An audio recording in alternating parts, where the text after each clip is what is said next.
This thing on? Hey, oh, it's working. Look at that.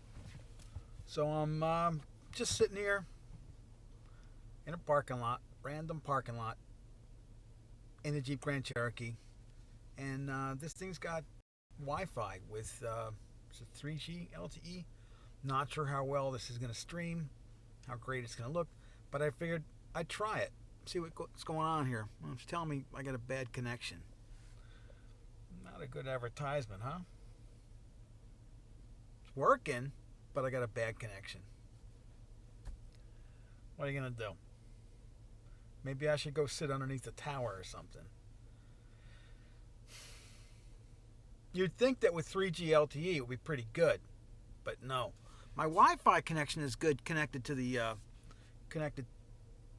Jeep, but I guess the 3G isn't that strong where I am.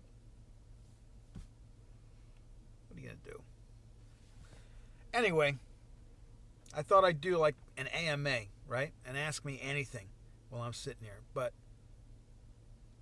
if it isn't working, it isn't working. I can't tell if anybody's on or not. I might have to try again someplace else. I don't know. I wish I could tell in the car how good the connection is. I go to apps. I go to, what do I go to here? Man, this seat heater is hot.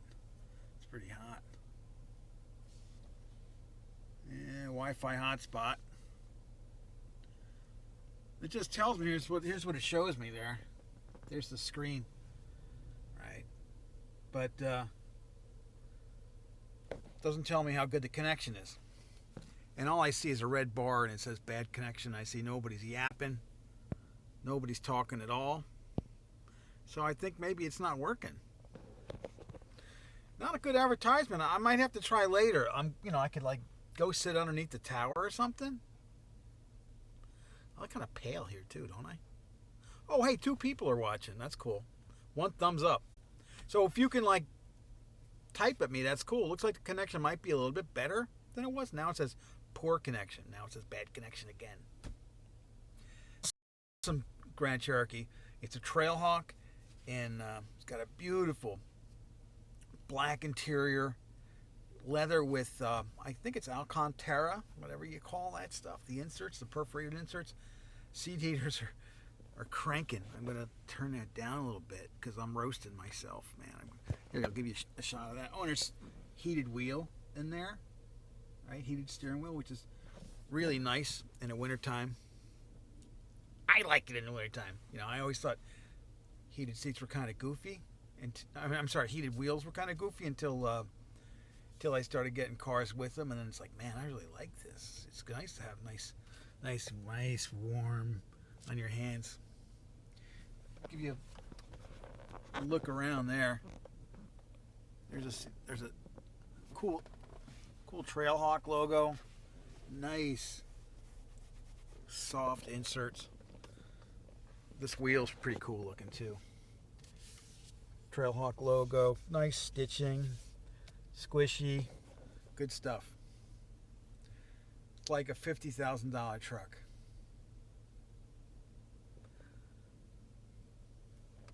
Yeah, I can't tell with this how well it's working or not. I see 2 people are watching, but nobody's asking me anything. We're connected. It's still going live for 406. If you can pop in and give me a comment, tell me what it looks like, that'd be great. Or if you got a question for me. Oh, awesome sunroof, man. Look at the size of this panoramic sunroof. That's pretty cool. So it's pretty spacious. I'm going to finish shooting with this tomorrow morning. It's been kind of cold and crappy out. And 3 likes, cool. I've been kind of cold and it's tough, when it gets this cold here on the East Coast in the wintertime. Keeping the cars clean is difficult, and I don't like to shoot a dirty car. So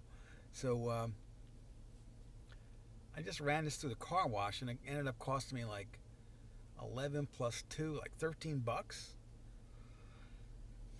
I would have tipped more, but I had like $4 in my pocket, I had to go and charge it. I usually don't run stuff through car washes unless it's like I got no other choice. When it gets cold like this, in wintertime, I shut the nozzles off in my house. The spigots. I shut the spigots off outside so they don't freeze up, and I can't wash them at home. So I use a lot of detailing spray, and this got kind of dirty. So there's like a line that I won't go past with detailing spray. Where if a car is really dirty, I won't use a spray. I don't want to scratch the paint up. I mean, even though these things are going to go back and get heavily detailed, and they're just going to get sold. Some of them get crushed. Some of the cars get crushed at their pre-production, but this was too dirty to use detailing spray on, and I said, I'll go to the car wash. I got a couple extra minutes. I'm going to finish shooting with it in the morning, so I wanted to look good for that. Shooting in the morning is tough, and I try to shoot when the light is good, and that means half an hour before sunset or sunrise are the best times, or after sunrise, but around sunrise. But it's difficult, especially in the winter with sunrise, because you get frost on the cars and it doesn't look good. You can't get it off. When it's warmer out, you'll get like dew on the cars and you got to wipe them down, so that takes like an extra 15 minutes or whatever it is to get the car all detailed before you do that. Evenings are best, and you can see the stuff that I've shot over the years. I always shoot at sunset. I mean, just about every car I shot at sunset. Same road, same time on the weekend. It's just part of the routine. This one I got my sunset stuff done over the weekend, but I didn't have like the interior shots. I'd like to do that when the light is good too, because you don't want stuff getting blown out. So I'll probably shoot the interior of this early tomorrow morning, and I got to do my stand up with it. I shot my in-car driving today. It's like a puzzle, you put a puzzle together with every car. And hey, 3 people watching. So yeah, unfortunately this goes back tomorrow. I got nothing coming in, but I got some crazy stuff coming up next week. And I think I asked before, like, you guys got any questions about oil? I asked before. I wrote it down someplace. If you got serious oil questions, man, I'm going to see the experts. I'm going to one of the coolest places if you're into oil in the country, engine oil. I'm going down to Valvoline's engine lab. It's a cool looking Challenger. It's slammed. Going down to Valvoline's engine lab in Kentucky next week, and then after that, then I come back home, and then I'm supposed to fly down to the Daytona 500, which is kind of cool. I'm psyched about that. That'll be an interesting thing. And if the Wi-Fi is good down there, if I can get a good connection down there, it would be really cool to stream from Daytona. I don't know what I'm walking into. I know it's going to be. We're in the pits, and it's going to be pretty first class. I'm looking forward to it. I've only ever been to one other NASCAR race, and actually the one I went to, it got canceled. But that was pretty cool. I met with the Richard Childress team on that one. Well, this is with Hendrick. So Valvoline is a Hendrick sponsor, so that's like Jimmy Johnson, Dale, Casey Keene, and pretty cool stuff. It's going to be loud, man. I'm looking forward to getting out of the cold weather, too. Because this, like, snow, even though we just only had really one snowstorm, I'm tired of the cold weather. This weekend, though, it's going to be pretty warm, so I'm going to get out and work on Slambo, on the Civic for a little bit, and I'm peeling the dip off it. The dip just looks like. I got an idea for another video. I like, the video is, what do you do when your wife hates your project car, or your significant other hates your project car? Man, my wife hates my car. She hates the Civic. She loves my S2000, but that thing sits in the garage. Nobody drives it anymore.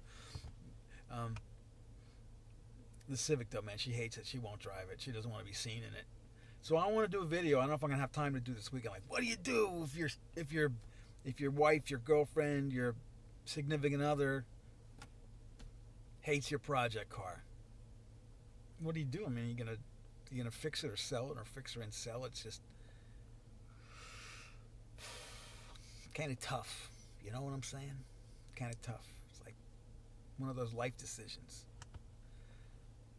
It's interesting. I don't know how well this is coming across. If the video looks like crap, the sounds terrible or not. I'm just sitting in the car waiting. What time is it here? I got like another. I got like another 15 minutes. I gotta wait. So I just figured, let's see if this will work, man. I'll just start streaming. But all I'm seeing is bad connection, poor connection. Next time I try this, I'm gonna go to a tower, and I scoped out a couple of spots that might be cool where there's a tower. And I don't know if I'm gonna. I probably won't get to do it today. But you got questions about the Jeep Grand Cherokee? Type them at me now. I'm not seeing anything come up. Throw them down in the comments so I can answer them down in the comments. And the other thing is, if you got questions about oil, any oil questions, any engine oil, lubricant questions you might have, hit me with them, and I'll bring it to the pros. The pros at Valvoline. I'm not exactly sure what we're going to shoot this week down there. It's kind of like, hey, I got an idea. What do you think about, we're going to do something in the engine lab. I'm not exactly sure. I made one proposal. They're like, yeah, we'll do that. And I can't give up what it is. And the other one is like, well, I'm a little flexible. What do you think about this? Like, well, maybe. So one, I kind of know what we're going to do. The second one, I'm not sure. I'm going to have a day down there. I got to fly. I got to fly down from Jersey down to Kentucky, and then fly back afterwards. It's going to take a while to get the video produced, because I need other footage to go along with it. And I think what I'm going to do, the strategy is, hey, I'm going to Daytona right afterwards. Why don't we talk about the oil used in NASCAR? Maybe something like that. I don't know. So I've shot a bunch of stuff ahead of time. I shot some Formula Drift stuff. I shot some Top Fuel, NHRA Top Fuel stuff. That's pretty sick. If you've ever seen a Top Fuel or a funny car engine being rebuilt between rounds, you know how amazing it is. And if you've never seen it, that's gonna blow your mind. So I have that footage in the can. I shot with Clay Milliken's Top Fuel team last summer at the Summer Nationals, and they allowed me to shoot the rebuild between rounds. That was super cool. So I got to figure out how that's going to work with what I shoot next week. Putting these videos together is kind of like putting a puzzle together. I mentioned that in the beginning. You don't always have all the pieces going in, and you got to assemble it and find stuff. It's like found objects, found footage. Some of it you have, some of it you accumulate along the way. Some of it you go out and try and dig up. So I'm not exactly sure what we're going to have, but I'm hoping that I can incorporate the Top Fuel rebuild stuff in this, because that is just unbelievable. I mean, I thought after I was doing it, like, man, if I could shoot this the right way. I went down with one little camera because NHRA, I had no credentials. I couldn't go into my big camera. I wasn't going to go in with a tripod. I just had to buy my own ticket. I imagine that, man. I had to pay for it to get in, and I just kind of stealthily snuck in. It was all cleared with Clay's team this crew that I could come in and shoot. But I got to be careful about with NASCAR and NHRA. They don't like their footage getting out there.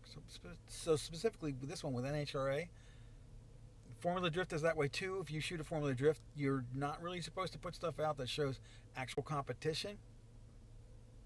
So you shoot with the drivers, you can shoot practice, that kind of stuff.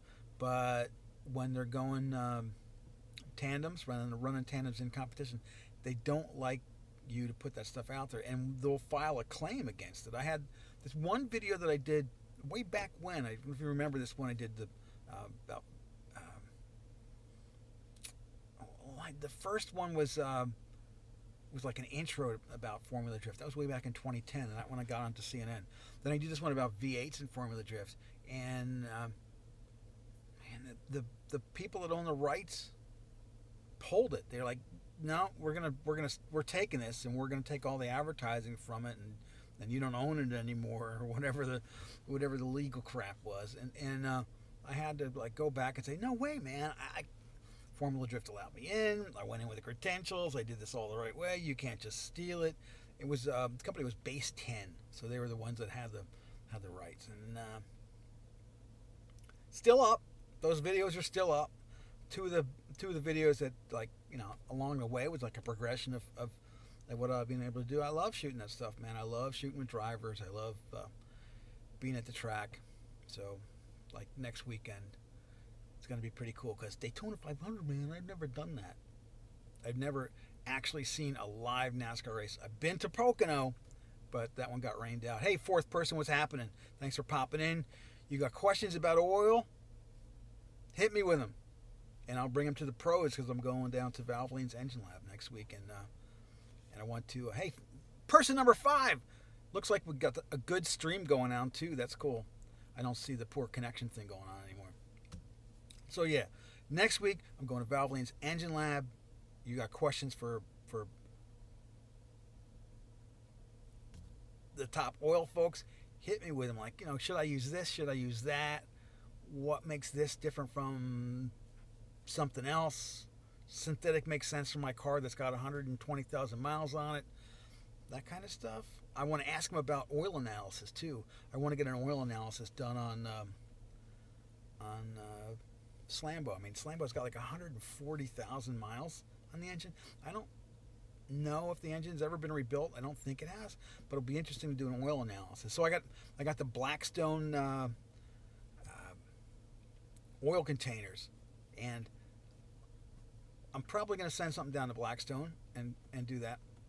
And I got another idea, like flex fuel. I don't know if any of you guys have vehicles that are flex fuel capable, but we recently literally inherited one, and it's an Explorer. It's an older Explorer. I think it's got like 130,000 on it. Didn't know until it landed in our driveway that it was flex fuel. And as far as I know, it's never run E85. So the plan for that one is, hey, let's see what happens to this engine once we start running higher ethanol blends in it. So it's always run on normal E10 gasoline, and now it's going to run on something higher, hopefully. All right. I think we've had enough of this. Looking at the clock here, it's about 5:25. I saw my pickup roll in. So you got questions, put them down in the comments. And oil questions about the Grand Cherokee. I'm shooting the rest of the Grand Cherokee stuff tomorrow, so if you got questions and you watch this tonight, put them down there, and the Grand Cherokee will run in the Auto by Tel channel because, hey, I got to do this for money, you know what I'm saying? Thanks for tuning in. Got to bring the wife home now. See ya.